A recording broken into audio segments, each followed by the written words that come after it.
The main characters of Quantum Break frequently find themselves stuck in time, yet developer Remedy Entertainment appears to have no such problem. The team behind Max Payne and Alan Wake has evolved its signature style of cinematic shoot-'em-up for its latest release. Seamlessly melding digital gunplay and TV-style storytelling, Quantum Break is a stylish and often exhilarating third-person shooter, wrapped up in a well-paced tale of time travel. Time is going to end. Jack, you have to trust me. Or what? Consisting of 5 gameplay acts, interspersed with 4 breakneck-paced episodes of a live-action TV-style show, Quantum Break opens, as so many great sci-fi stories do, with a catastrophic accident in a research lab. Hero Jack Joyce's resulting suite of superpowers work in tandem with more traditional cover-based shooter mechanics to take the bullet time of Remedy's own Max Payne games to, well, the max.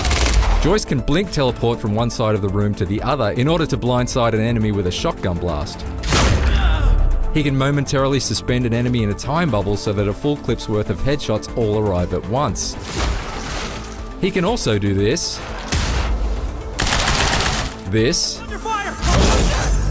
and just to show off, this. Quantum Break's time manipulation creates some truly unique playgrounds for its action to unfold in. In these dioramas of destruction, dispatched enemies cartwheel back from bullet impacts and freeze in mid-air, while out-of-control cars become trapped in an infinite animated loop.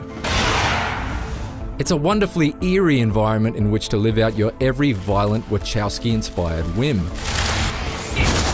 The only problem is that Quantum Break seems to be in such a rush to give you all these neat powers up front that it leaves nothing new in reserve for the entire second half. That means the initial freshness of these frozen-in-time firefights starts to feel somewhat stale long before you reach the conclusion after 10 hours. Come with me and we can see this through. Or hold on to your hope and burn with it. What kept me playing despite the expired combat novelty was the strength of Quantum Break's story and the method by which it's told. Tales of time travel are inherently paradoxical, but Quantum Break's spin on the idea serves up some meaty twists and turns without ever becoming convoluted. Part of that is due to the way that at the end of each gameplay act, a juncture occurs, wherein you're temporarily given control of the villain, Paul Serene. Serene has the ability to foresee the consequences of his actions, and thus you're given a choice between 2 outcomes that will directly impact the subsequent episode of the live-action series and have later in-game ramifications. Generally speaking, these decisions only change a scene or 2 in the live-action episode that immediately follows. Wait!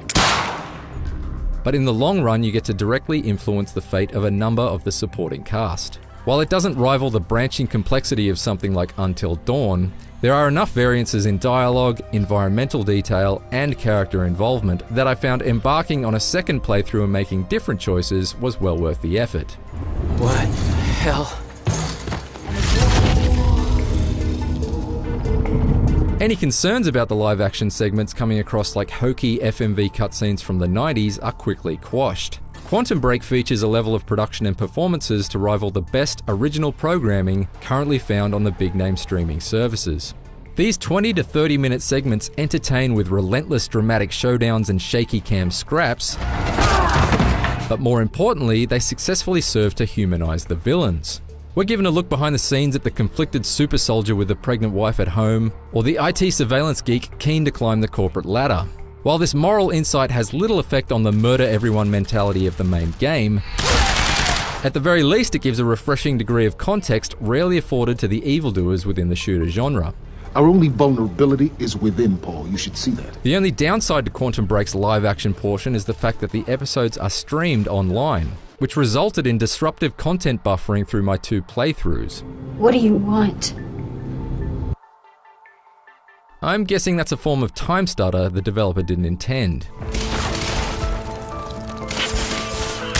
Quantum Break is an artistically distinct shooter with a compelling and malleable plot and excellent performances from its main players in both their digital and live-action forms. While I wish more thought had gone into maintaining the thrill of discovering its time-twisting powers from start to finish, it ultimately didn't prevent me from thoroughly enjoying Quantum Break's 10-hour campaign 2 times over. For more on Quantum Break, stick with IGN.